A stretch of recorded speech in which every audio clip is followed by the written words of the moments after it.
How you going, everybody? And welcome to Week 7 of the NFL Brekkie Show alongside Laurie Horesh. I'm Phil Murphy. I got my trade deadline notes set up, Laws.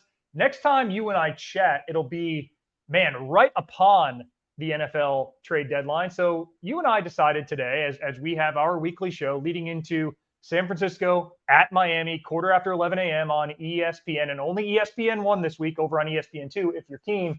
Got a Major League Baseball LCS doubleheader, potentially 2 World Series tickets to be punched, certainly 1 in the later of the 2 games. Good day for multi-screen viewing, by the way, just a good Tuesday morning for it. But Laws, that's what we're leading into, 49ers against the Vikings. We'll give our picks there, we'll give our props there. But the 49ers, it was just over a year ago at this time, that they brought in Christian McCaffrey in a trade with the Carolina Panthers. And they turned this offense into one of the most dynamic in the NFL and perhaps the most valuable non-quarterback in the league now resides in the 49ers backfield. So with that in mind, with the trade deadline in a week in mind, you and I decided to play general manager and ourselves don our whip and our hat and become traders of the Lost Ark. Credit to you for that segment name. Credit to me, credit to bouncing it off, the brains trust that comes together at the driving range at about 10 o'clock last night as I was conjuring up more fantasy trades to come up with, not fantasy football trades, but dream trades. We've got the Dream Factory firing. And, credit to, look, I've never made it particularly quiet who my heart beats for in the NFL. But if we're looking at one general manager to really set the mood for this a couple hours ago, where else are you going to go other than Howie Roseman over in Philadelphia? The Eagles make a big move, coming off a big win against the Dolphins on Sunday Night Football, lunchtime into the early afternoon yesterday, Aussie time. But, coming off, not resting on your laurels at all, there's definitely been questions about the spine of the defense in Philadelphia, up to that linebacker and safety spot. We know the big names they got at cornerback. They made some moves. They brought in Terrell Edmonds. They brought in, they drafted Sidney Brown, who I think out of all the fighting Illinois defensive backs, and there was a lot of them in the draft class, I don't think he was the most pro-ready, put up some nice numbers at the combine and through the draft process, but don't think that really screamed, we've solved our problem here at the safety spot. So they go out and get Kevin Byard, who's a 2-time first-team All-Pro. The man since 2017 has had only 1 season where he hasn't gone 4 or more interceptions, and he peaks up in that high single digits for interceptions on the year. So you've got a game breaker, a master communicator, someone who's going to do great work in an already strong locker room. And you think about the veteran names. You have the secondary now in Philadelphia with Kevin Byard coming and joining the likes of Darius Slay, made a great play on the ball to cause a huge interception down there at the goal line for the Eagles yesterday. And James Bradbury, you start talking about that veteran communication, the savvy against some of the best offenses that they'll face at the business end of the season.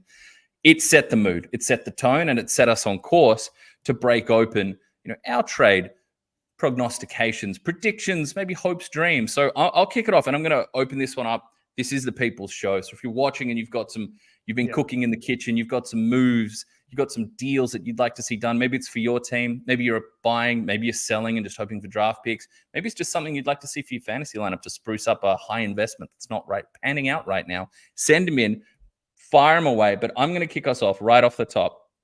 And be interested to hear if you've got one on a similar line here. But a huge name that's been thrown around is Danielle Hunter. 8 sacks on the season coming into this week. This week at the top of the sack chart across the NFL. And I was someone who's had a rework deal. He's in the final year of his contract. It's about the money that you'd owe him jumping in, it's about $6-7 million left on that deal for the rest of this season. So it's very much a movable asset. I was toying with a couple of teams that I thought could make a move and add to their defensive stocks. And I'm going to send him to the Seattle Seahawks for a 2nd-round pick. I don't think the Seahawks have wowed anybody with their edge rush in quite some time. We see what the secondary is doing, and with the arrival of Witherspoon and the like, and Tariq Woolen last year coming back healthy, they've taken a massive step forward. Pete Carroll's going to be loving that. We know the veteran name that they re-added in Bobby Wagner to the middle of that linebacking core, and they've also made investments there in recent drafts. But adding some juice off the edge here for a team that's middling at about, the 16th in pressure rate in the NFL, juicing that up with someone like Danielle Hunter. If you're talking about Legion of Boom, you're talking about that type of, that evocative language, hard-hitting, harassing style of defense. Who better than someone whose last name is Hunter to go join over there in Seattle? I'm trying to keep away from with the intra-division trades here. We're staying in the conference here, but I don't think the Vikings are too fussed there. And I think the Vikings could look like even bigger sellers after what happens on Monday Night Football. Let's not give everything away just yet. Let's send Danielle Hunter, and there's plenty of suitors over to the Seattle Seahawks. As for cap space, because we do want to let's not get bogged down in the numbers, but we do want to keep it somewhat realistic. Got the cap space here per over the cap too. What a resource that is. For 2023, the Seattle Seahawks currently have, as you scroll and scroll and scroll and scroll and scroll, they have about $7.5 million in space, which is in the upper half of the league. So they've got enough room to make this happen, get this done.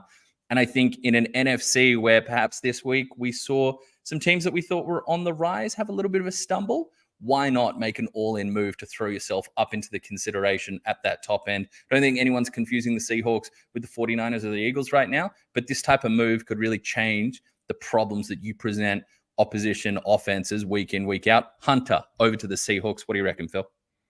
Laz, I think you're right to shop Danielle Hunter. And the team I'm sending him to, I am trading him away. The team I'm sending him to has $6.5 million of cap space this year. That's why I was just looking down during your analysis to see where they stood. $800K behind Seattle. Similarly, this is a workable deal. Hunter's due about $11.5 million this year on the final year of a 5-year deal. I'm sending him to a team with certainly greater aspirations in terms of the reality of making a Super Bowl run this season and a greater need at the edge rusher position. The Jacksonville Jaguars. I'm going to send him there for a round 2 pick, which today is 58th. And I think come season's end, the Jags maybe will probably stay in that. They're probably on track for the 3 seed in the AFC. And if you look through that AFC playoff picture, all the favorites, you have to be able to get after the quarterback. The Patrick Mahomeses of the world, the Lamar Jacksons, the Joe Burrows, because I'm still a Bengals believer, the Josh Allens, the Tua Tagovailoas.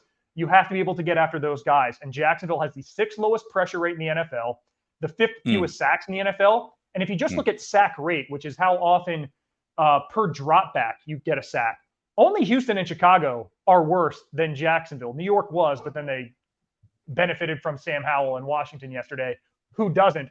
It's been too easy for the other Josh Allen, the Jags edge rusher Josh Allen, to get double teamed.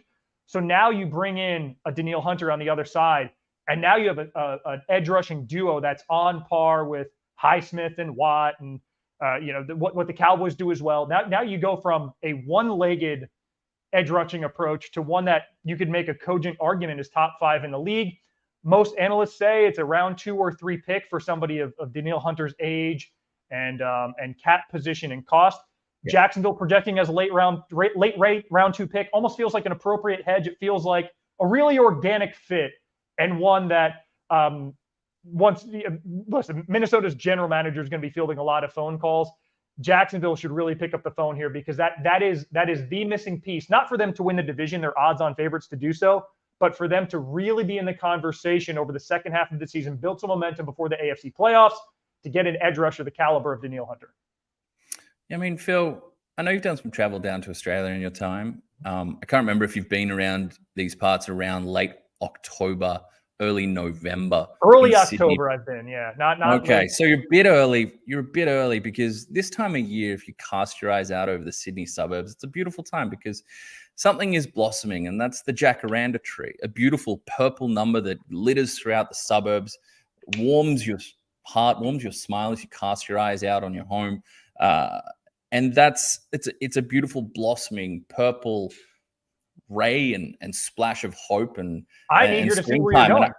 And I think that's what Danielle Hunter is for a lot of these people, a purple ray of pass rushing hope and potential that can be acquired right on this time of season, right this time as my little boy likes to tell us, when the jacarandas come out, he reminds me that means your anniversary is coming up, Dad. So be on the ball here. So the jacarandas are out, the purple's firing, and I think the purple could make a move and send Danielle Hunter off to a very happy suitor at some point. Now, no surprises here. Friend of the show, Brad Bolt, has fired in. He's got some trades for us right off the bat. We'll motor through these quickly. He's got Dante Jackson from his Carolina Panthers going to the Buffalo Bills.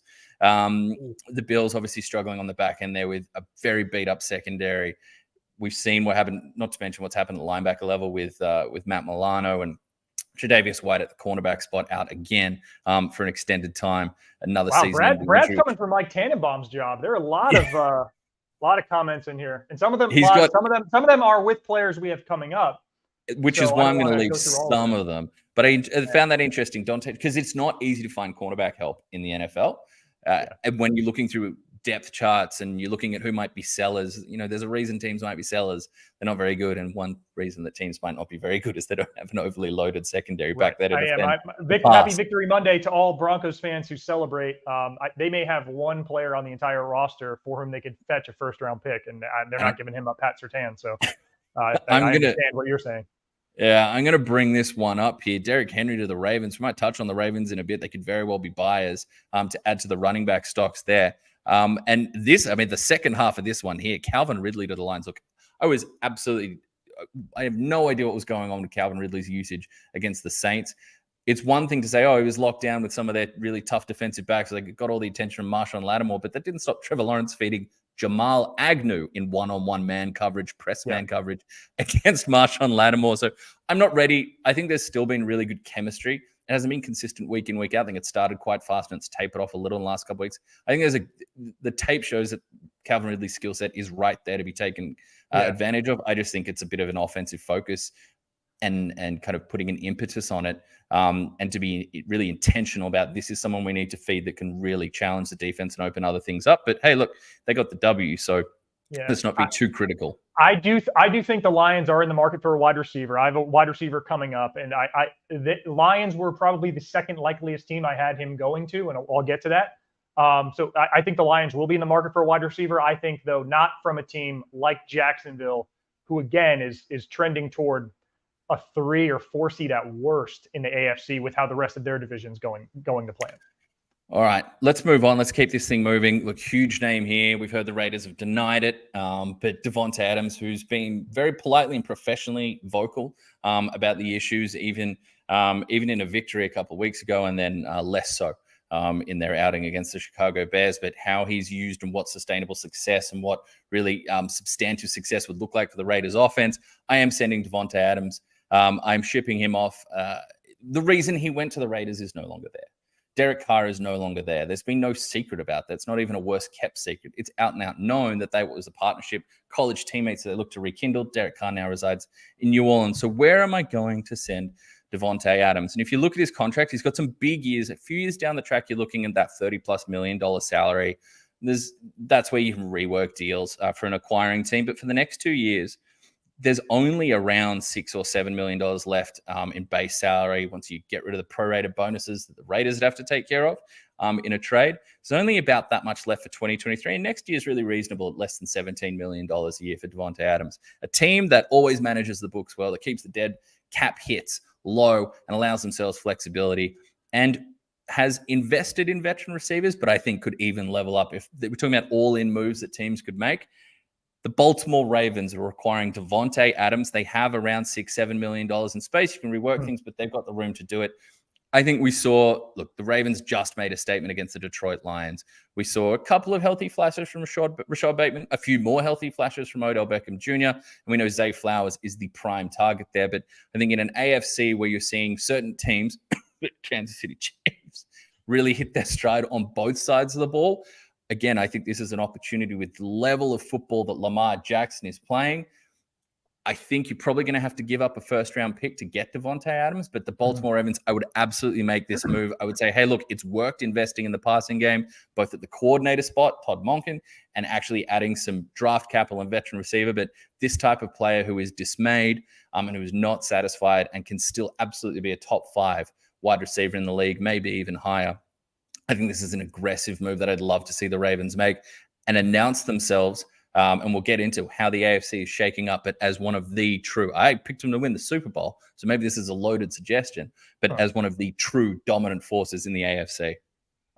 Laz, and what we saw from the Ravens yesterday, they looked like a Super Bowl caliber team. The problem is what you have to make yourself do when analyzing an NFL season is forget what you just saw, rather gauge it over the course of what we saw for 6 weeks. And there has been inconsistent play from the Ravens. Lamar Jackson's been great, but some really inconsistent decision making, some defensive lapses. Sure, if they bottle up what they did yesterday to Detroit, they're running the table, but we know that's not going to happen. Objects in the mirror are closer than they appear in Cincinnati, and objects equal to them. Pittsburgh's 4-2. Somehow is 4-2. The Ravens, when they play the Browns, it's a fist fight every time. There are no gimmies in that division. So while the Ravens are my pick to win the division, I have a division rival, the Bengals, going farther in the playoffs if Joe Burrow remains healthy, despite how difficult their schedule is. If the Ravens add a Davante Adams, I'm going to have to switch that, because that is a game-changing wide receiver one option for a quarterback who has been as dangerous as anybody this year off of play action, maybe this side of Patrick Mahomes.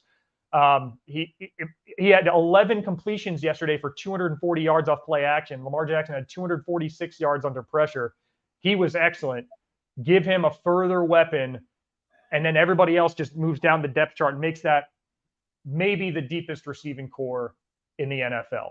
I am going to a bird of a different feather for my next trade. Kirk Cousins on the trading block.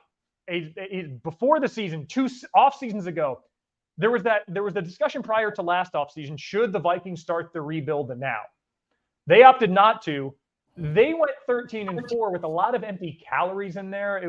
All the one-score wins during the regular season, and then, of course, in the playoffs, they get beaten in the divisional round, the wild card round first week by the Giants at home as a division champion. And now here's the predicted regression that everybody saw coming. This team's 2-4. They're $3.50 as the underdogs today on Monday Night Football.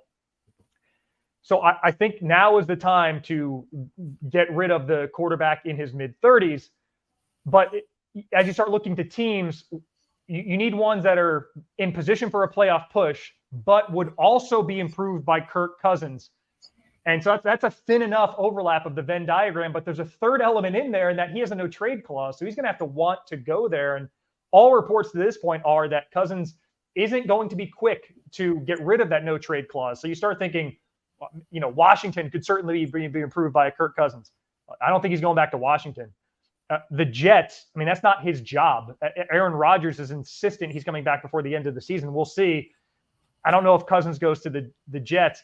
The Steelers would be improved by Kirk Cousins, but I don't know if they're ready to cut short the Kenny Pickett experiment after 17 or 18 starts.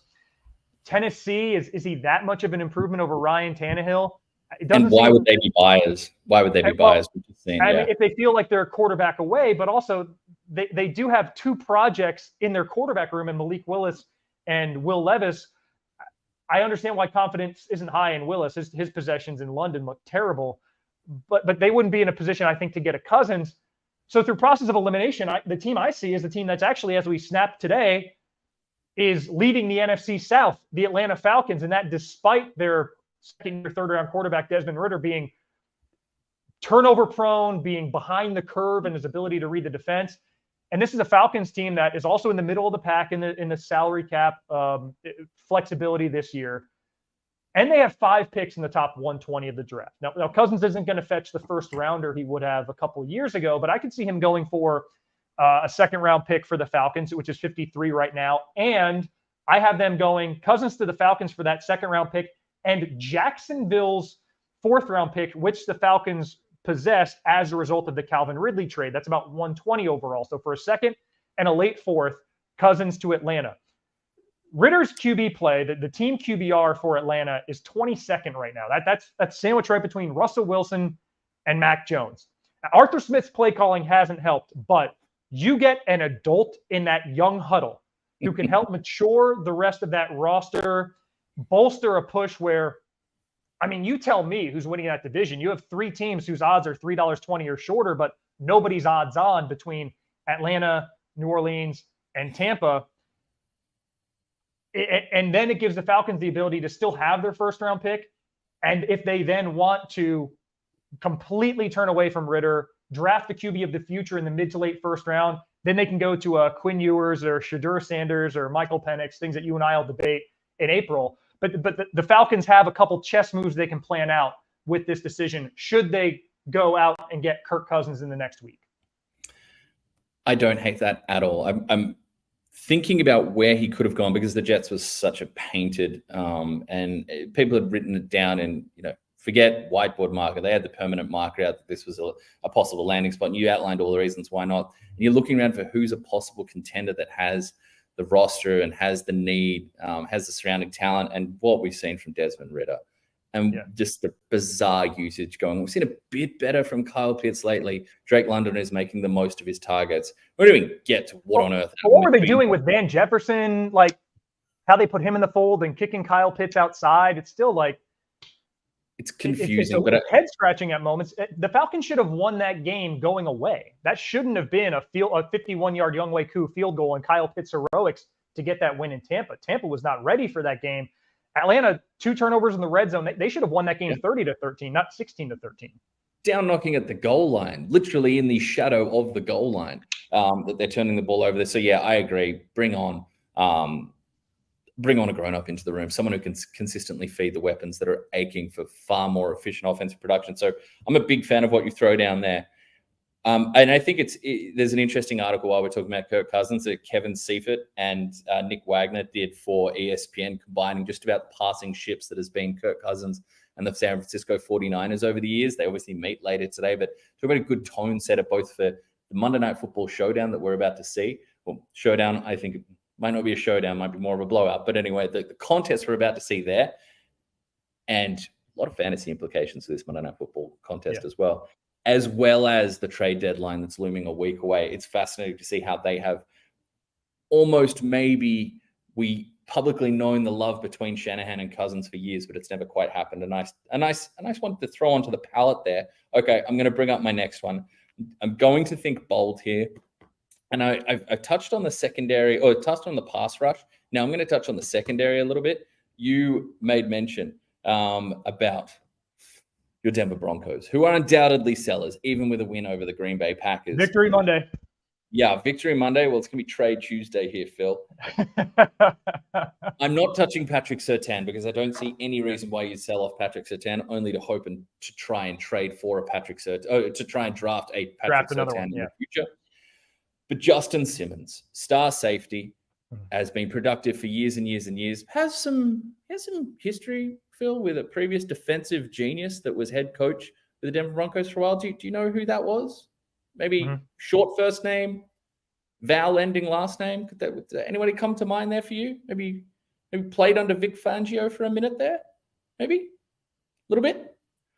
I don't know. Justin Simmons.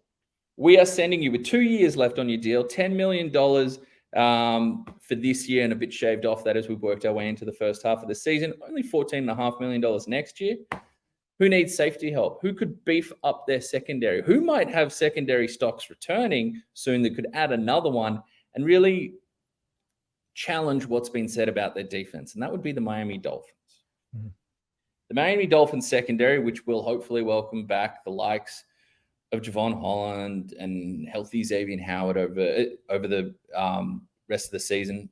Anybody else that they may have acquired down there, Phil? Someone else that might be on the comeback that had a big injury? Maybe played LA Rams for a little bit? Maybe see Jalen Ramsey. LA Ramsey, yeah, I know. Yeah. Throw Jalen Ramsey coming back in, and now we're going to send Justin Simmons. It's a perfect loss. It's a fit. I know it's a perfect fit. And Simmons is 29. He's going to be 30 soon. What's he going to do with the final productive years, elite years? I hate that my team's a seller, but this team is a 2-5, and they got the Chiefs next week at home where they lost 16 in a row too. So Simmons is the right fit. My question, Laws, what is Miami sending back? I know Miami's draft capital is a little limited. I'm going to look it up here, but so I did. Yeah, it's so much fun doing all this, but you do have to keep your eye on the draft capital and what you're sending away. But the Miami Dolphins do have their first 2 picks. So their second round pick this year or next year, the 2024 second round pick. I think that's the price that I'm selling Justin Simmons there. I think that makes sense for both teams. I don't think either one. Safety is not the most overvalued positional value spot on the roster. It doesn't generally garner massive amounts of draft capital. Salary has had its times where it's stalled in terms of salary increases, annual value over the past few years, but we do see the top end get paid, and that is Justin Simmons. So I'm sending him down there because what we saw against the Eagles, we certainly saw the pass rush get to work. Bradley Chubb and my man Jalen Phillips meeting at the quarterback a couple of times. Yeah, it's against banged up Lane Johnson on the right side, but still, they've got talent up front. Christian Wilkins, fantastic player. I would like to match that with some more consistent offerings in the secondary. They're incredibly banged up back there. I mentioned the veteran names that you're hoping to see some health come on over the back half of the season, but throwing Justin Simmons in there with that returning talent, I think it just, we know that at the top of the NFL, it is a talent race. We've seen what the likes of San Francisco 49ers and the Eagles have done on the NFC side. On the AFC side, the Chiefs have taken huge steps on the defensive side, whilst also having that Mahomes-Kelsey thing still going on. Not sure if you saw about any of that yesterday. And I think this is a move for a Miami Dolphins team that has some cap room, but not overly flush, but enough to make something like this work, to go make a safety move. Honestly, I had the Eagles on this list up until this morning when Howie Roseman beat me to the punch and traded for a Tennessee Titan and not a Denver Bronco, but a struggling AFC team that could be looking to sell off, looking to add draft capital, looking to add capital that they may need to move up for a quarterback. So yes, Justin Simmons on the road to Miami. I don't think Denver's going to have to move up for a quarterback, to be candid. Right now, they pick 4th. Chicago holds 1 and 3, and I think Arizona's at 2. So you would need Arizona to get off, to be willing to bench Kyler Murray or get that plan in place. There's a lot of dead money in that Kyler Murray deal. I'm confident if the draft were today, the only thing Denver would have to worry about is somebody trading up over them to get a Drake May. I think Drake May would fall to 4 on the current draft board. But your point holds. Denver needs to sell. Sean Payton has said he doesn't want to sell. The margins are small. This team has a 1-point loss here, a 2-point loss to Washington, lost by 1 to the Raiders. But also their wins are by small margins as well. And this was the easy part of the schedule, Oz. This is when Denver should have been building up a 4-3, 5-2 record.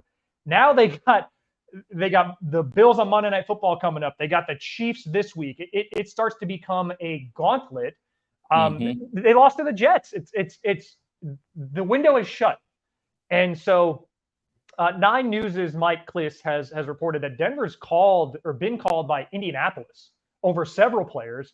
And that Denver right now has pushed them back, but that also might be just posturing if they're wise. I don't think they're truly reluctant. I think come Sunday U.S. time, with the trade deadline coming up in a matter of days, Denver is going to revisit that topic with a team that I mentioned, Indianapolis, who's 3-4. They should be 4-3. I know your record, you are who your record says you are. They got robbed again that game against the Browns. 1 fringe defensive penalty, 1 objectively wrong, yet still Cleveland needed a 4th and goal carry to get the game-winning touchdown in a 39-38 win. Indianapolis has a right to feel hard done. Yeah. I look at their wide receiver room, and I look at Jerry Jeudy, somebody Denver drafted in the 1st round in 2020. You and I were live streaming that together. I was standing up applauding. Slow development by Jeudy, rough offensive game planning for a couple of those. Russell Wilson not performing to the level that we thought. Has been better this year, but he's been better from one of the worst quarterbacks in the league, which is what he was last year. It's now time. Jeudy approaches his 5th year in the NFL, I believe, which would be next year. So I'm sending Jeudy and a 5th round pick, which Denver has the Jets 5th rounder, to the Colts for a 3rd in return and a 7th. I'll do the quick math for you. A lot of execs are telling us, Jeremy Fowler's reporting this, that they couldn't justify a day 2 pick for Jerry Jeudy. I'm going to say he's a fringe day 2 pick. Colts picking middle of round 3 is maybe a little rich. So what I'm having Denver do is trade a 5th for a 7th. And so that way Indianapolis moves up into the 5th. They give up a 3rd, and they get Jeudy in a wide receiver room that right now is Michael Pittman, Josh Downs at your wide receiver 2, rookie, and Alec Pierce, day 2 pick, year 2 receiver out of Cincinnati. Even with that pretty thin wide receiver room, this team's 3-4 should be 4-3. They have New Orleans, Carolina, New England coming up in the next 3 weeks. Now we're talking 4-5. You get a little more receiving depth for Gardner Minshew. Don't really have a lot at tight end, but they have on any given Sunday the best running back in the league. They have some defensive players you can get behind if they're healthy. If and when Denver loses to Kansas City and they fall to 2-6, I think they're more willing to have this conversation with Indianapolis. I think the price is right for a mid-round 3 plus a 7th round flyer to get in. Jeudy off the best game of, I think his best game of the season so far, 5 catches, 64 yards, 5 targets. The time is now to really go all in on the rebuild and get rid of the receiver while you still have some value on him, because if he continues on that trajectory, now round 3 values probably looking like round 4 or 5 at best for Jeudy. Yeah, I just think that this experience with Jeudy in Denver, it hasn't panned out smoothly. There's clearly not the greatest vibes existing between player and franchise at the moment. So why not create a new environment? Change can be as good as a holiday. And for that Denver Broncos team, ideally, you're just building around what's waiting for Anthony Richardson when he's back next year as well. I really love Michael Pittman. He's a different style of receiver to Jerry Jeudy. Josh Downs has come on really nicely as that kind of explosive, quickly gets up to top speed slot receiver, definitely more diminutive. So Jerry Jeudy kind of fits in nicely from a player profile, prospect profile standpoint. Kind of nicely in between those two. It creates a nice 1-2-3 punch. And I think Alec Pierce has been the sum of his parts. This was someone who was perhaps inconsistent with production and some of the finer things of the position, despite being a really impressive size, speed prospect coming out of college. So yeah, I think it's an upgrade to your top 3, and I think it helps in the now, and it allows you to help for the future. And Jerry Jeudy, someone that I met at the Super Bowl a few years back, was very polite, very nice, very soft-spoken at the time. I know perhaps some less soft-spoken moments in recent weeks between Jerry Jeudy and a former All-Pro wide receiver that works in the media now. Okay, I know that was, I believe that was your last one. I've got 2 more that I'd love to do before we get out of here. Wanted to find a home for Terry McLaurin because he deserves better. But I'm going to leave that one for now because I think I've brought up trying to trade Terry McLaurin every season that we've done the show so far. So I'm going to let that one simmer, but just know, Terry, you deserve better. Some of the catches Terry McLaurin made in that just ugly game, not just against the Giants, but with the Giants, they shared the ugliness there, taking huge shots and holding onto the ball. He deserves better. He made a top 5 catch of the year on the personal foul, the over the shoulder, falling to the sideline, dragging his feet. If we're ranking catches in a vacuum, that's going to be top 5 of grabs we see all year. Unbelievable. Now, Mike Evans, last year of his deal, about $7 million left in terms of base salary for the rest of this season. He's been talked about as a trade candidate. This is why I'm happy the Buccaneers lost. I think the Buccaneers sitting near atop that division has been absolute false dawn. This was not sustainable. I'm sorry, Baker Mayfield, but I'm trying to move Mike Evans here. I think it could be done for a 3rd-round pick. He's still producing. He had a touchdown on the weekend. Tried to trade from him in fantasy football before that game. Didn't happen. But at least I know my finger was on the pulse decently that he was going to produce. I think there's still juice there. And for that one, I'm going to go send him. I know they just had a stellar outing. I know that they've certainly got a big body target that dominates the headlines on and off the paddock. But while we're on AFC teams going all in, Kansas City Chiefs for Mike Evans. And you think about some of the beautiful memories and moments that Mike Evans had working with somewhat of an improvising quarterback at college back at Texas A&M. Don't know if you remember the name there. Used to throw up the dollar sign a little bit. But think about Patrick Mahomes improvising, extending plays, and not just having Kelsey to look to, but you go cast your eyes towards big Mike Evans, even in the veteran stage. I love that as something that could juice up the final tier of his career. So before I ask you, and again, Chiefs have about $3-4 million in cap space this year. They can make things work, especially with the hyper flexibility that there are. The contracts that their star quarterback, Patrick Mahomes, allowed them. But the last one, you can probably sink your teeth into this one a little better. The Buffalo Bills have had some troubling results of late. The defense, we mentioned some of the injuries they've had at every tier. Talked about Tre'Davious White, Matt Milano, Daquan Jones. The New England Patriots offense moved it far too easy. You need to free up your edge rushers and you need to free up your linebackers a little more than perhaps you had to in the past because you've just had a dip in quality, particularly when you just look at the impact that it's not just Milano. They've also had Tremaine Edmonds leave in recent seasons as well. There's just a talent gap there. So I'm going to look, again, Tampa Bay Buccaneers, I'm pilfering you here. I was waiting for a loss to jump on the stocks there that exist. Do you think they're going to? Do you think they've convinced themselves the last 2 weeks have derailed the season? It's a real question. If I were in a division with, say, the Lions or one of these NFC teams that's building up a lot of wins in a weak division, I would agree. I'm underwhelmed by the entire NFC South. Yeah. I don't know if the Bucs are going to be sellers. But I think you need to be realistic about your rebuild. What have you got going forward? How are you going to turn yourself competitive again, not just in a terrible division, but the best case scenario for the Buccaneers is making the playoffs and getting absolutely rolled in week 1 and having a pick in the low 20s. What are we doing here? What are we striving for here? And I think you also have to be realistic about how sustainable Baker Mayfield playing at a consistent week in, week out rate is. So I am going to go selling for them, and I'm going to go send Vita Vea, big Vita Vea, to go sit in the middle of that defensive line for the Buffalo Bills. They need to change the maths, and Vita Vea changes There the would maths. be mutiny on the pirate ship if they got rid of Vita Vea. But they need to change the maths of the Bills. I think this is, you've got, for Vita Vea, you've got his contract over the next 3 years, 24, 25, 26, is around $15 to $17 million a play. I don't think that's prohibitive for a top-tier defensive tackle who helps out in all three, both first the pass and the run. But why this speaks to the Bills currently have the least amount of cap space. No money. In the league. No money.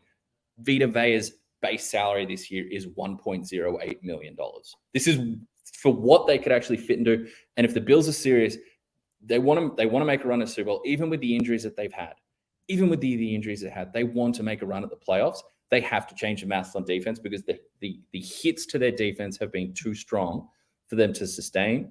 And I think seeing the likes of Ramondre Stevenson and Ezekiel Elliott hit solid gains and big gains against you with that bad Patriots offensive line should be enough to say, okay, is there another Matt Milano out there for us? No. Is it just a franchise cornerback one, a number one corner out there that we can acquire cheaply? No. But let's change the maths on defense. Let's start challenging offensive schemes again. Let's go get big Vita Vea from a team that we'll talk them into just the reality of what they're facing down in Tampa Bay. This is a team that needs to rebuild and kick in. The future of Tampa Bay Buccaneers is you're not going from Tom Brady to Baker Mayfield in the long term. So yeah, that's the move I'm making. Those are the last two. We're going in and we're pillaging from the Pirates themselves. Laz, the interesting thing is the Bucs play the Bills on Thursday Night Football this week, Friday morning on ESPN. Mike Tannenbaum and I will lead you into kickoff. So winner gets You make a great argument for Vita Vea and his base salary. I think 31 other teams would love a Vita Vea on the interior of their defensive line. I don't think there's a even and I'm trying to think like the best 3-4 schemes that he wouldn't improve. Maybe 29 of the 31 other teams, Vita Vea instantly improves. So if the Bucs prove sellers, if they go into Buffalo to start week 8 in 3 days' time and they get blasted, and it's like, okay, now we're down. Now we don't believe in ourselves. We think the Falcons and Saints are going to create some breathing room. There's a lot of competition for a Vita Vea. Buffalo needs him more than anybody. But if a team's willing to help offload some, do some math with salary, there's going to be a lot of competition for a player of that caliber. That's my concern there. It's a perfect fit. It's a perfect fit in a vacuum. But, man, that guy is a game changer for that run defense. All right, Phil. Well, I believe, look, there's more trades we could dive into here. Take. But we're over half an hour in. We should move on. And we should go for we should move off some very warm trades to perhaps fill some hotter takes. Yeah, it's time for our Hot Take Hotline presented by Macca's, where throughout the week you can send Laz and I your hot takes, and we'll put the hottest on here and tell you if we agree with the sizzle or if we're going to put out the flame. Laz, a lot of these do overlap. We'll go one at a time, but I think we can go pretty quickly through some of these because a lot of you are thinking the same way, yet there's still hot takes with how bold they are with the calendar still reading end of October. I'm going to start with Jason. Jason K says very bluntly, Miami can't win it. Laz, your thoughts?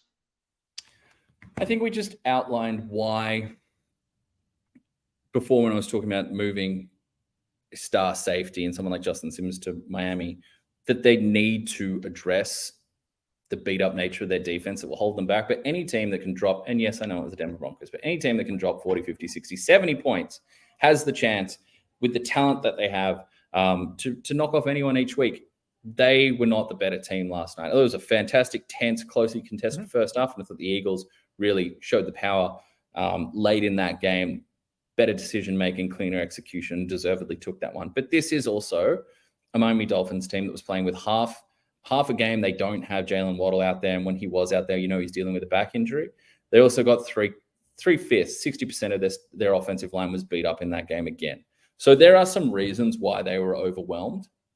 There are some reasons why Tua looked less settled than usual, and that is because of the talent matchups, both the losses that the Miami Dolphins had incurred, as well as just the obvious talent. I look at the likes of Jalen Carter. Hassan Reddick had probably his best game of the season, blowing up, not just impacting the pass where he's known, but some of his early rocking plays in the backfield against the run as well that really derailed. So I think, no, the Miami Dolphins can absolutely win this thing, whether that's through health or whether that's through some aggression at the trade deadline from the front office, adding to the personnel they have there. But no, I disagree here. I'd love some more details from Jason on just how deep his disbelief in the Dolphins are. But no, I do think that the Miami Dolphins are still talented enough to go all the way. They still have game changers. They still have a scheme that causes challenges week in, week out. So yes, I'm throwing my proverbial flag on that hot take. The Dolphins have the talent, but they do. If they're going to roll out with the lineup they did last night, with a beat-up offensive line, with the talent missing in the secondary, with Jalen Waddle not close to himself to play those devastating two-man games that we do see from the Miami Dolphins passing attack, then no, they're not the challenger they should be, but we do expect them to get healthy and get those horses back or those Dolphins back swimming at a faster pace. Laz, I am concerned about the Dolphins' ceiling. And I'm not to say I full-on agree with Jason. The team they lost to, Miami, last night, it would surprise nobody if they won the Super Bowl. They were on the road in prime time. And yeah, late third quarter, that was tied at 17. With the aid of a defensive touchdown by Miami on a fortuitous deflection, but tied at 17 nonetheless. Eagles closed it out. Touchdown, interception forced, touchdown, turnover on downs. That's what elite teams do. Miami, their offensive numbers coming into that game were mind-blowing. They were more than 100 yards clear of any other team in terms of total yards per game. And I know total offense is an incomplete stat, but there is something to be said about you're moving the ball that much more proficiently than anybody else. In the pre-snap motion during the snap era, Miami's doing it with higher frequency and greater success than anybody else. And there were a couple of wow throws from Tua Tagovailoa in that game where, by my eyeballs, off of the release, they were a pick six going the other way, and he fit him into tight windows to receivers on the sideline. All that's great. But Miami's the numbers that really skew the offensive stats in their favor came in wins over Denver, arguably worst defense in the league. Carolina, right down there, worst pass rushes in the league. The Giants, terrible pass rush. They put up huge numbers against LA, the Chargers' poorest defense. They play a top-tier defense in New England, and they put up 24 points. They got bullied by the Bills, and then they got bullied by the Eagles. So my concern is if and when we get to January, this team, as it's structured today, if they were the 2 seed in the AFC and they're drawn in the wild card against a 6 seed Bills, I don't know that I'm picking Miami to win that game at home. And there are a couple matchups from you start to go like toe-to-toe against some of these elite teams, the way Kansas City's defense has been playing. I'm very worried about where this team's ceiling is. It feels like they're like half a piece away. So I think today they can't win it, but with a little bit of action at the trade deadline, or just getting more, doing what they've done to Carolina, Denver, New York, LA once against a truly good a top 10 defense as opposed to a bottom 5 defense, I might change my tune. So Jason's got a searing take. Mine's kind of a, set the oven mid to high, but I don't disagree entirely. Adam is going more broadly. He's saying the other side. Adam is saying the AFC is Kansas City and Baltimore, then the field. Laz, your thoughts? I really like this, to be honest. I really, really like this. I think Kansas City showed amid the noise of Taylor Swift being in the building, but they just up against a division rival that has played them close for all their flaws, the Chargers. They showed they're so ahead of the game schematically on offense. The holes in that Chargers defense, the Chargers were chasing their tail. They were so far from dictating that contest on that side of the ball. And then defensively, the Kansas City Chiefs, this is the best Kansas City Chiefs defense we've seen in the Andy Reid era, paired with Mahomes and Kelsey firing. We're seeing Marcus Valdez. That game reminded me so much of the Eagles-Dolphins game, even down to the score. Just how it was even late, but you always kind of knew who was going to come out on top by multiple scores. I think so. The Kansas City Chiefs have proved who they are, and the Baltimore Ravens. This had been coming. Anytime that you have a game where you watch the tape or you watch the game itself, and you go, "Geez, Lamar Jackson is playing well."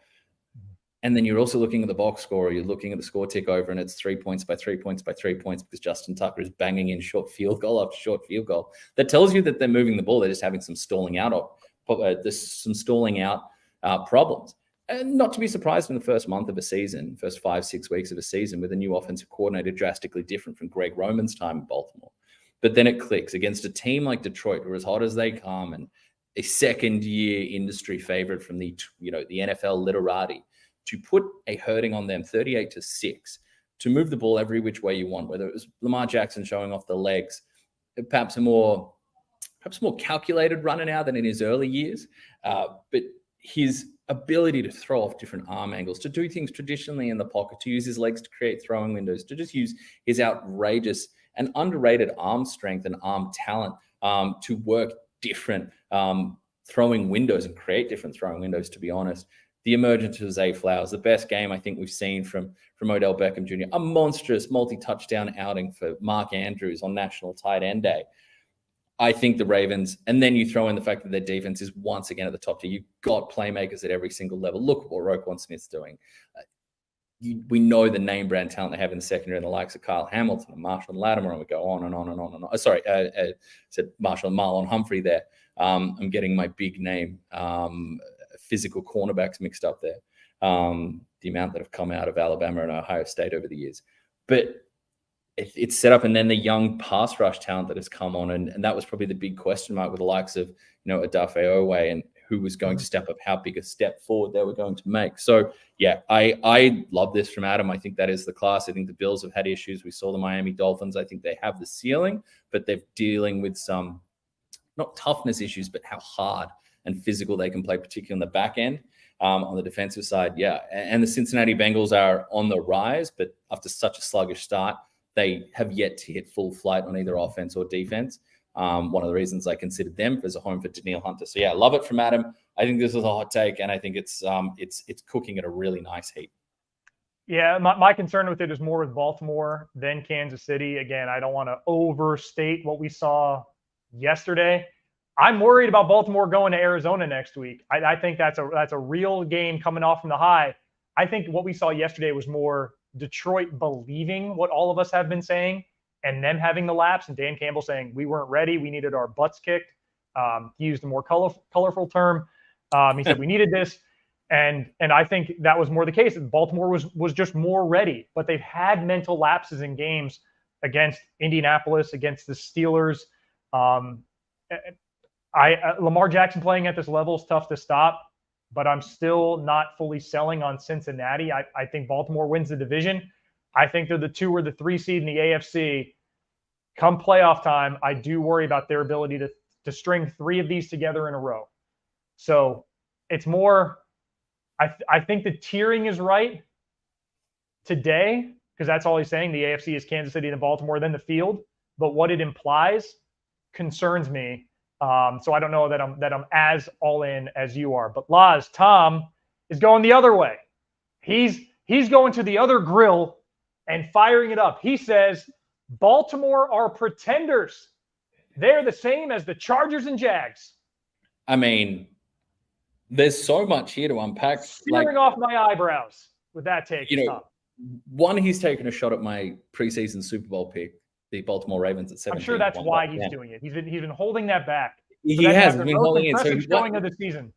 One, he takes a huge swing at that, and then 2, he throws in the Jaguars with Trevor Lawrence, my preseason MVP pick, and calls them both frauds and puts them in the same category as the Chargers. May as well have trashed the Cowboys in the take.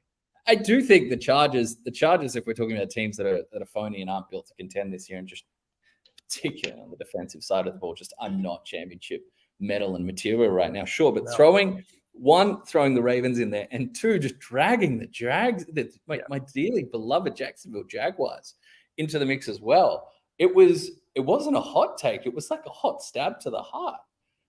It hurt. But, that's what we're here for. That's why we have the hotline open to talk these things out. But no, I completely disagree. I think where the Chargers continue to fail, both from big name talent not stepping up to schematically seeming behind the ball on defense in particular, which is a shame considering Brandon Staley's reputation. I don't think that's the hot part of the take, though. I don't think the Chargers is the hot part of the take. No, it's not. The Ravens are on par with them. Absolutely. That's fine. 5-2 Ravens are pretenders. Exactly. To compare what that is with the Chargers to what we're seeing from a Jags defense that is playing above expectation, particularly against the run, that we're And trying it's to send. about to add Danielle Hunter. I mean, exactly. You're trying to send them the hunter. You're trying to send them the sack leader after 6 weeks in the NFL season. And the Baltimore Ravens that have shown dominant capacity on both sides of the ball. Tom, look, I love you. I got nothing but love for you. You're part of the passionate Australian Kiwi NFL fandom down here. But no. This one needs a whole bucket of water poured out on it. This is the Macca's Hot Take Hotline. That one is, I don't know if you've gone and got your own sauce and put it on top of a McSpicy. I don't know. But you get something to cool that thing off. And maybe it's some Big Mac sauce for dipping on the side. Maybe some sweet and sour if you like to just take the heat down a little bit. But yeah, I think we've just gone, we're burning a little hot there. Let's balance out our menu just a little bit there. And pick something off there that could just cool it just a little bit. Yeah, I'm going to turn this down to low on the burner. I just voiced my concerns with the Ravens. I don't need to re-articulate them. But to say they're pretenders is a little much. I do think they're a little bit overrated from what people are overrating them, rather, from what we saw just out of them against the Lions. I think the Jags have ironed out their early season wrinkles, and that 17-9 home loss against Kansas City, from what else we've seen from that defense, is not as bad as it first appeared. Brandon Staley might be the first head coach to lose his job. Yeah. If this team, the Chargers' next three, they have the Bears, I want to say on a bye, and they might be no one's on a bye this week. They have the Bears this week, and Chargers already had their bye. Bears, Jets, and then they have like the Packers coming up. They have a run where they really should win 3 of the next 4. They have the Lions in there as well. If they don't win 3 of those next 4, if they don't come out of that at 5-5, it could get very late, very early in the tenure of Brandon Staley there. So the Ravens are not on the level of the Chargers in terms of disappointment and pretending. And I think the Jags, who they've been in the last few weeks, is really who they are. So yeah, I agree. We're going to turn that one down to a simmer. Laz, last one. If that one wasn't personal from Tom, this one is from Adam. Hurts and his turnovers won't be mentioned in national media the same way Dak's are. So that started as a Jalen Hurts critique, and then Dak Prescott caught a stray. I'll take that first. The reason Hurts' turnovers aren't mentioned in national media, which is kind of us, the same way as Dak Prescott, is that Jalen Hurts was the MVP runner-up last year. Jalen Hurts last year had 22 touchdowns to just 6 interceptions, ran for 13 touchdowns, and look what he did in the playoffs. 3 touchdowns through the air, 5 on the ground, no interceptions. Those were not turnovers. But he has 8 this year. He has 8 this year. No interceptions. But none. But was it turnover? Super Bowl? No. No interceptions. Nick Bolton? Turnover? Almost 2? Oh. But Laz. I wasn't breaking up there. No, you were good. The 8 interceptions this year, if we get to the end of the season and they've doubled it and it's 16, it's going to be mentioned, because Philly then will be, right now they're 6-1. They'll be 11-6 if he keeps throwing interceptions at this rate with the schedule they have coming up. It is a gauntlet. They got by Miami at home. They have Kansas City in Arrowhead on Monday night. What a game that's going to be. I believe they have Cincinnati. They have San Francisco. They play Dallas, obviously. It's a tough stretch for the Eagles. Dak Prescott threw 15 picks last year. That was why he was being critiqued for turnovers. He threw interceptions in the divisional round loss this year to San Francisco, last year to San Francisco. The schedule this year, they played 4 bottom 10 teams, and then the Chargers defense, he looked great against them. You'd expect it. He wasn't as bad as the stat line suggested against San Francisco, but he wasn't good. And he had 3 interceptions there. So I think that's why the heat's on Dak so much. Plus, he's in year 8 as a pro. So it's, far more of an established run for Dak Prescott that he needs to overcome, rather than Jalen Hurts, who was second in MVP voting, and the team's still winning despite the turnovers the interceptions thrown at this point of the season. So that's why I think we in the national media are not talking about Hurts. Again, if he doubles his first half at 16 picks, this team will not be top seed in the NFC. They may not win the division if he ends up throwing 16 interceptions this year.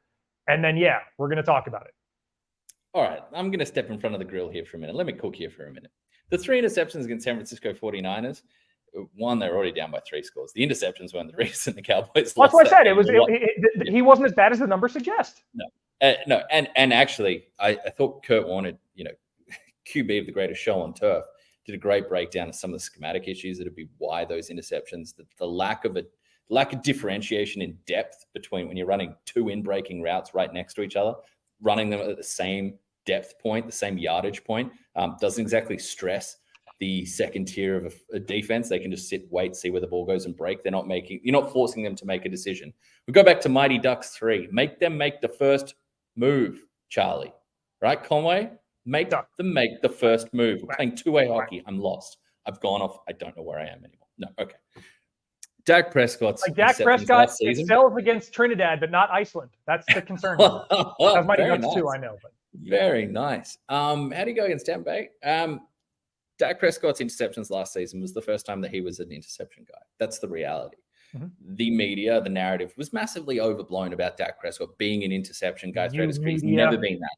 Actually, bigger criticisms of that offense, more appropriate criticisms of the offense last year should have been that they didn't take the top off the defense enough, that they didn't stretch the defense enough. And that was actually part of the reason why we saw a high turnover rate, because defenses could sit, wait, and creep forward and pounce forward on what they were throwing out there. But the media is not the only part of this overreacting. You laid out really well in terms of Jalen Hurts, where the Eagles got to farther than the Cowboys have last season, as why it's not being brought up as much. But the media isn't the only part.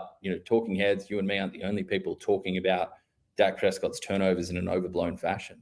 The Cowboys overreacted to it as well. Look at the scheme they put in place with Mike McCarthy, where they tried to take the deep middle and the middle part of the field away and go slant flats forever and ever and ever, static. They took so much juice out of the offense. The Cowboys themselves, Jerry Jones confirmed, and brought this up, that they'd taken away deep elements of the passing game. So from a coaching standpoint and a front office standpoint, all the way to the ownership and GM standpoint, the Cowboys overreacted to this as well. The best we've seen Dak Prescott look this season, he's been over the largest part of this season, as well as over the largest part of his career, has been safe with the ball.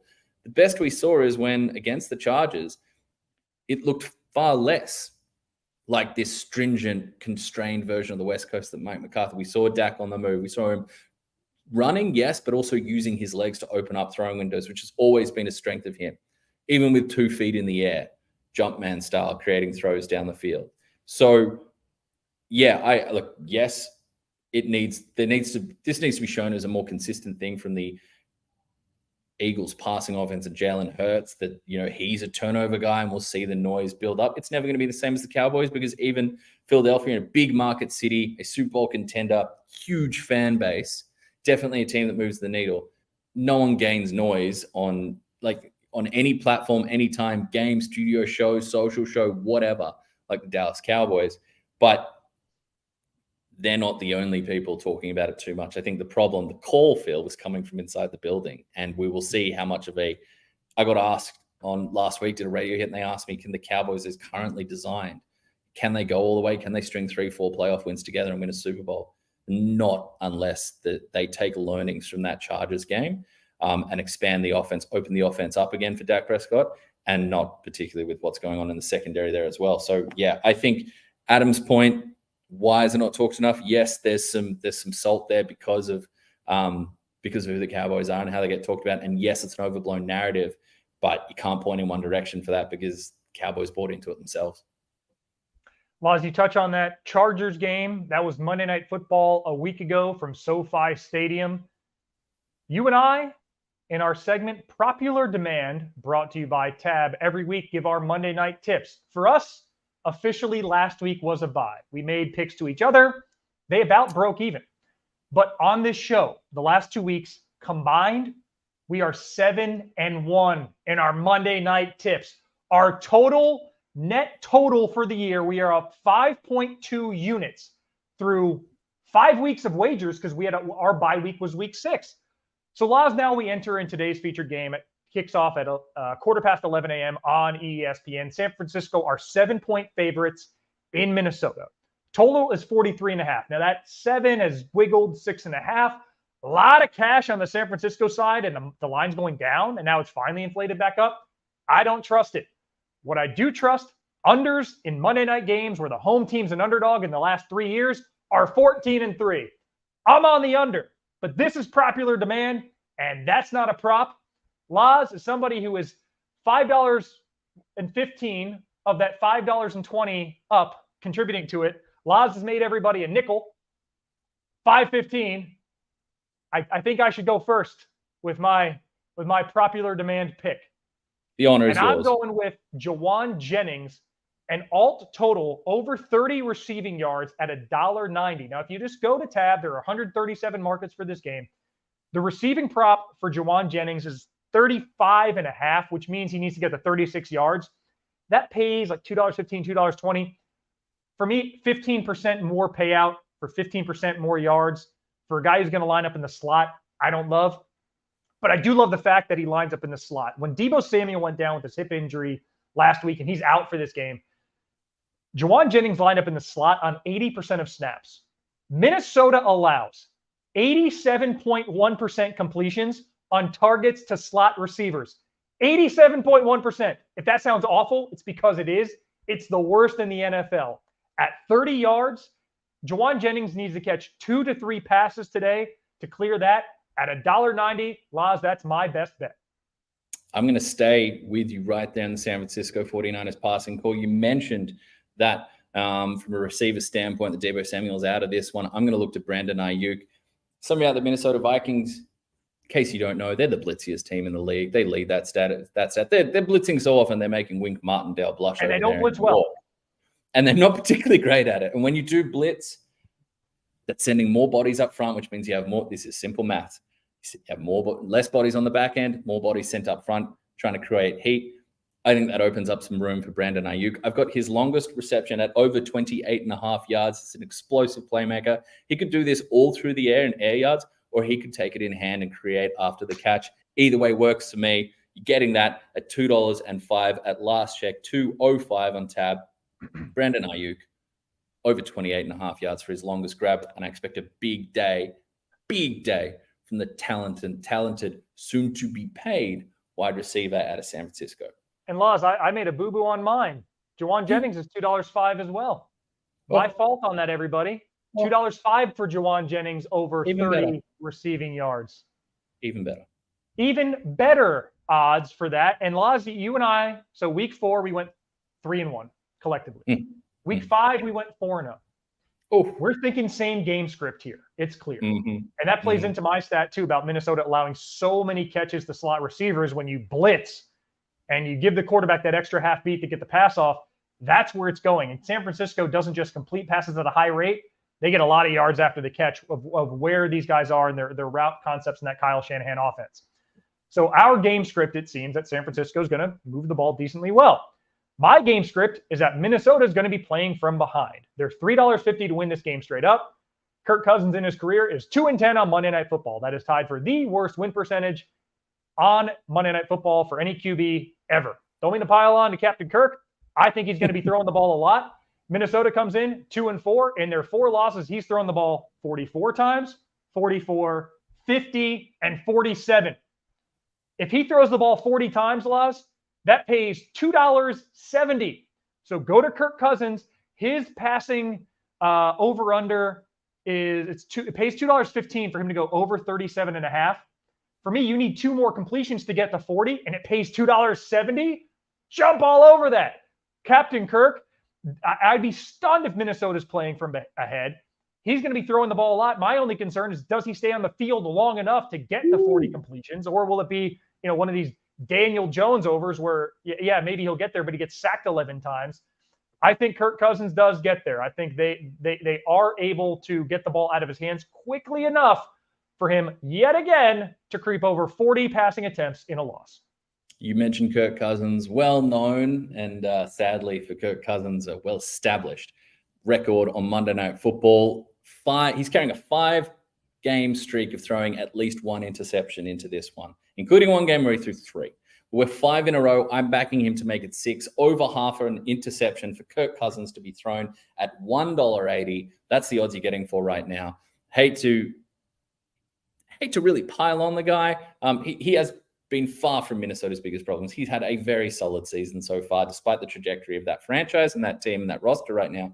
But against the San Francisco 49ers defense that gets at you and gets after you at every single level, with no Justin Jefferson out there to steal the ball away and rob an interception and create a ridiculous reception out of nothing, whether it's the pressure caused up front, causing a pop pass in the air, whether it's the likes of Fred Warner and Dre Greenlaw causing havoc at the second level, or the ball hawks and the physical players that they have been playing good coverage on the back end there. I've got San Francisco 49ers create an interception here off the hands of Kirk Cousins over 0.5. I don't think I need to go to any more detail than that. 5 in a row makes it an even half dozen. 6 in a row Monday Night Football contest for Kirk Cousins throwing a pick happens over 0.5 at $1.80. And Laws, for the bookmakers who expect this game to be that 24, 25 to 17 game late, that's a desperate scenario in which Kirk Cousins will be throwing the ball and perhaps may have to take some gambles late on where interceptions become a little bit more likely. So to recap, popular demand brought to you by Tab. I have Jawan Jennings, alternate receiving yards total 30 or more at $2.05. Laws's receivers market, Brandon Ayuk, longest reception over 28.5 yards at $2.05 as well. I have Kirk Cousins to throw at least 40 pass attempts, another alternate line. That pays $2.70. And Laws has Kirk Cousins to throw an interception, at least one, at $1.80. But you have to ask yourself, what are you really gambling with? For free and confidential support, call 1-800-858-858 or visit gamblinghelponline.com.au. Well, Oz, that'll do it for this here Brekkie show. Fun one, week 7, 7th heaven. We're moving right along with this season. It's happened in just a heartbeat. I think it's the age that is making the offseason seem shorter and shorter because, you have perhaps a little less free time with some of the responsibilities we have in our life as we've got into our 30s there, Phil. But yeah, we've raced along to week 7. We're feeling fit. We're feeling healthy. As I mentioned, the Jacarandas are out in Sydney, which means we're into the juiciest, most fruitful part of the NFL season. A lot of takes to take away, a lot of Danielle Hunter stock to sell off to different contenders. But this has been a fun one. We love cooking up trades. Me pretending I've got anything close to the acumen and football knowledge of a GM is a fever dream that I like to lean into. But it has been a fun one. Time for you to, what are we doing today? Should we land the starship? Should we moor the boat? How are you closing this one out for us today? Well, the University of Minnesota, they row the boat with PJ Fleck. So we will port the Viking ship right here. Thank you guys so much for joining us for the latest edition of the NFL Brekkie Show. We appreciate it more than we can articulate. Hope you enjoyed this. And again, if you want any more NFL coverage, NFL Blitz with Mike Tannenbaum Friday morning, NFL Blitz with Herm Edwards Monday morning, and of course, round the clock, ESPN NFL coverage on ESPN.com/NFL. For Laurie Horesh, I'm Phil Murphy. Thank you for watching.